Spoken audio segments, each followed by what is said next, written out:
and that they can take that on board? Is today the day when people will be helped in that direction? I think so. I think this is the moment that completes 11 extraordinary days, and you could plan and rehearse and dress rehearse and do it all over again. You couldn't predict how the public were going to respond, what the mood would be.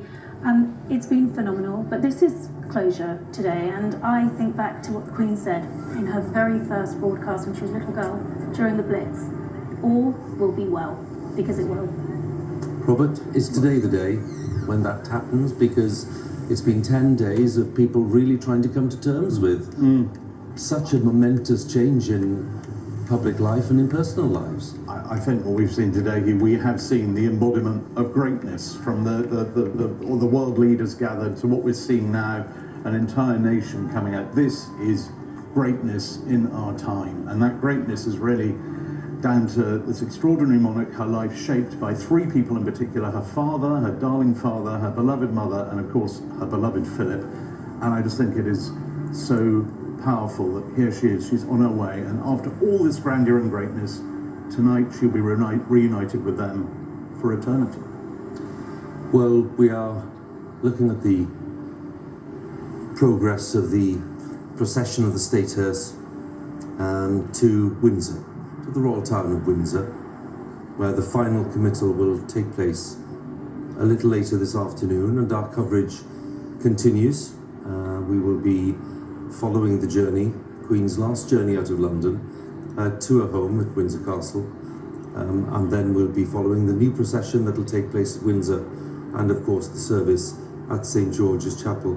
And as we look at the vehicles making their way, and the State Hearse in particular, you can see the bright colours of the Royal Standard and the crown and the orb and sceptre, telling everyone along the way that this is Her Majesty Queen Elizabeth II, a Christian of conviction who more than anyone understood the message of the preacher, which is that there is a time and season to all things, a time to be born and a time to die.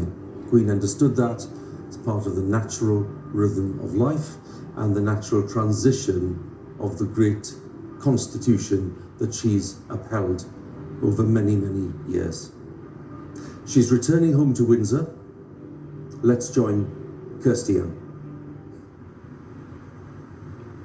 Yes, and so the grand and exquisite ceremonial tableau of that magnificent state occasion gently recedes into the background as the Queen's coffin makes its way now through London and out towards Windsor. Welcome to the splendour of Windsor Castle, the near 1,000-year-old home of royalty and the backdrop to many great battles and grand banquets. But today sees maybe its most momentous event, the burial of our longest reigning monarch, Queen Elizabeth II. The Queen will this afternoon finally be laid to rest in St George's Chapel alongside her beloved parents, sister and husband. So many days of grand public ceremony will come to an intimate ending as Her Majesty passes into history. We'll see the Queen's coffin making its journey towards Windsor, and the committal service, which will be attended by the King, the rest of the royal family, and also Her Majesty's closest friends. Windsor Castle is certainly exquisitely grand and imposing, but it's also a place where the Queen, and then of course the little princess, played as a toddler on the lawn, found safety as a teenager during the Blitz, rode her ponies, nursed her children, walked her dogs. Having left her cherished home in the Scottish Highlands 11 days ago, today she will come to rest for eternity in the home that was so important it gave name to her family. Well, the town of Windsor is, of course, a major tourist destination. It's used to crowds, but today its streets have taken on a unique character. The grounds of the chapel and the edges of the long walk are carpeted with bouquets of flowers. And the thousands of visitors, some local and many more from far-flung corners of the globe, are quietly positioning themselves to take one last look at Her Majesty's coffin. David Dimbleby will be taking us through this afternoon's event. I suppose the way to see this afternoon's service is that if what happened at Westminster Abbey was the grandeur of a state funeral with heads of state, with people from all over the world coming to pay tribute to Her late Majesty, what is going to happen here at Windsor this afternoon is much closer to a family funeral. As Kirsty was saying, the Queen is going to be interred here along with the Queen Mother, Prince Philip, the Duke of Edinburgh, Princess Margaret, and will lie with 10 other sovereigns going way back to Henry VI in 1471. So it is in that sense the sovereign coming back to the place where our sovereigns, or many of our sovereigns, lie. But on the other hand, the congregation is going to be very different here, as the people sitting here now are perfectly obvious were not in Westminster Abbey. They've assembled here, and they are a different kind of congregation, much smaller. They include, for instance, many of the Queen's godchildren. They include large numbers of people who worked on the Queen's estates, whether in Scotland or in Norfolk or in London. Some of them wearing, you see that little medal, the Royal Victorian Order, which several people here are wearing, and that's the order that's in the personal gift of the Queen, only given to people who have worked for her, and it's her decision whether they should have it. So what we'll see here is a quite different service, but with this momentous ending to it, which Hugh was talking about earlier on, the moment when the instruments of monarchy that were presented to her in Westminster Abbey at the coronation are removed from the top of the coffin and returned to those 3 cushions you can just see in the far distance on the altar of St. George's Chapel.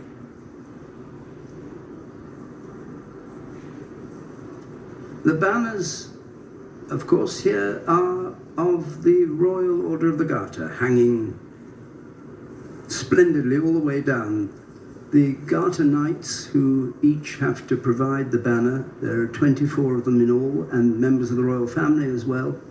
So this chapel not only serves the purpose of being the Chapel of Windsor, but also of the Order of the Garter, founded in 1348 by Edward III. So history here, just as in Westminster Abbey, history here is present for this momentous afternoon.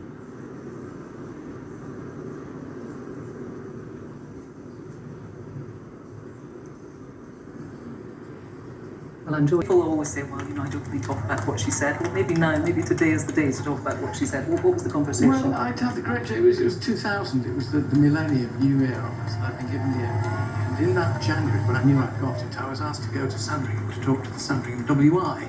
Only about 25 members, and the Queen in First to come to the castle grounds itself, and then the start of the full procession. Let's just get back for a moment to Kirsty. Joining me now is Bishop Rachel Treweek.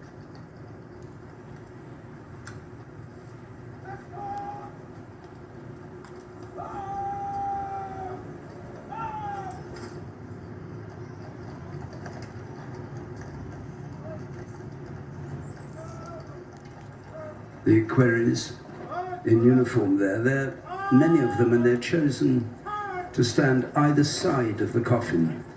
Equerries who served the Queen, either at Balmoral or Windsor or at Buckingham Palace or at Sandringham indeed, and they stand closest to the coffin, and the bearer party on the either side of them, the bearskins drawn from the Queen's company of the 1st Battalion of the Grenadier Guards. Grenadier Guards who were the closest regiment to the Sovereign, the Queen's company particularly close to her. The Grenadier Guards whose loyalty to the British Sovereign has never been questioned. So they don't, in practice, ever drink a toast to the monarch. because their loyalty is undoubted. A splendid sight now starting to gather, and it will be very similar but slightly more modest, perhaps is a way of putting it, slightly more intense is another way of thinking of it. The Household Cavalry, a division of the Sovereign's escort, pipes and drums, the band of the Grenadier Guard, dismounted band of the Household Cavalry.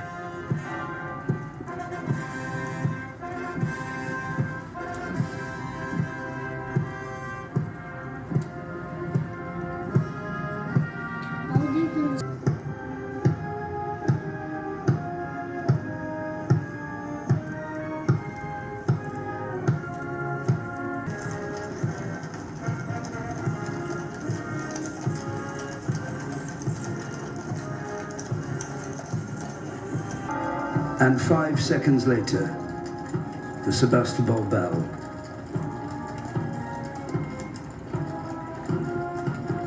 Found by the Household Cavalry Mounted Regiment is taking up its place, and the clergy of the chapel on the left there. And it's up these steps that the coffin will come when the procession finally reaches this horseshoe cloister at the bottom end of the chapel.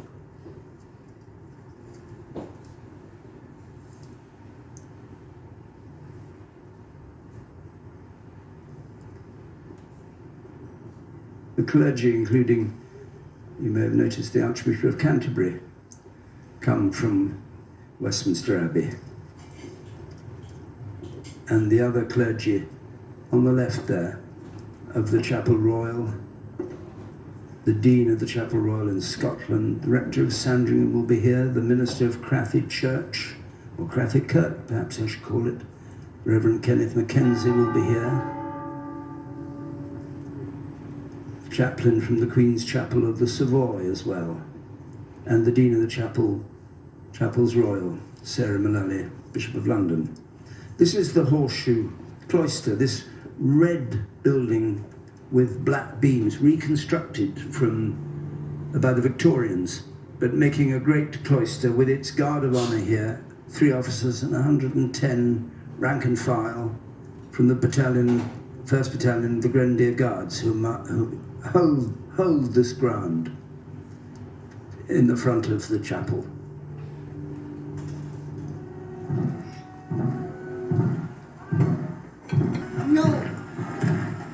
With his Garter insignia arriving from Westminster, along with other people who've come by coach from Westminster to be here. So when I said that here at St George's it was going to be largely household and people who were friends perhaps of the Queen and godchildren and the wider family, that's all true. But there's also, because it is still a state funeral, there are also going to be representatives who were at Westminster Abbey and have come down here, particularly the politicians. The Prime Minister will be here. And some of the foreign royals, particularly, again, the royal families. There's always been a very close link between royal family in Britain and other royal families. For instance, the Queen of Denmark, who now is the last serving woman.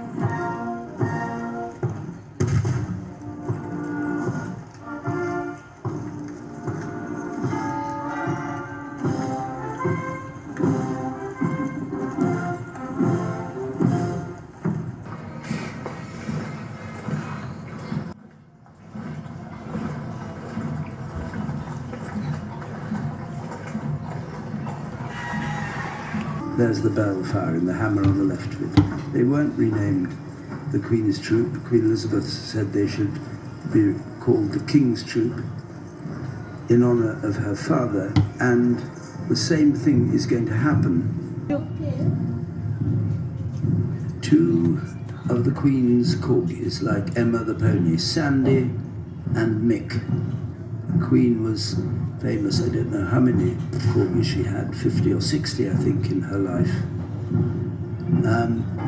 But they've been brought out here just to the right of the arch as the cortege comes into the quadrangle,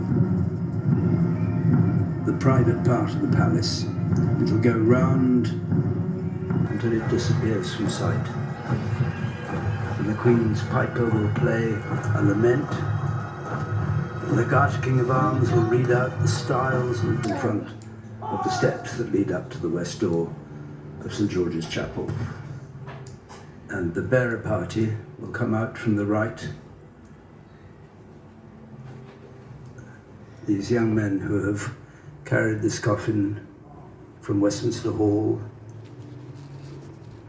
carried it down the aisle of Westminster Abbey, and now for the last time will carry it up the steps into St. George's Chapel, where it will, at the end of the service, be laid to rest.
The coffin up the steps.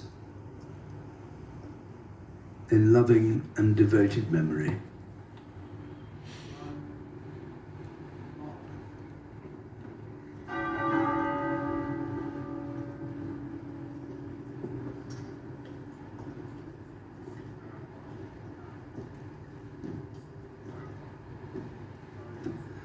The pallbearers on either side who we saw coming up the long walk precede the coffin. The royal family stands waiting, they'll follow it into the chapel.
The bearer party, their last duty done, departs from the chapel, and the royal family take their place at the east end of the choir with the coffin of the Queen on a catafalque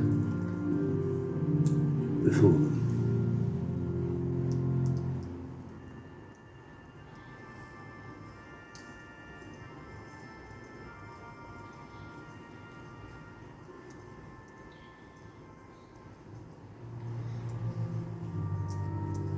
Kingly power and justice is subject to the power and empire of Christ our Redeemer.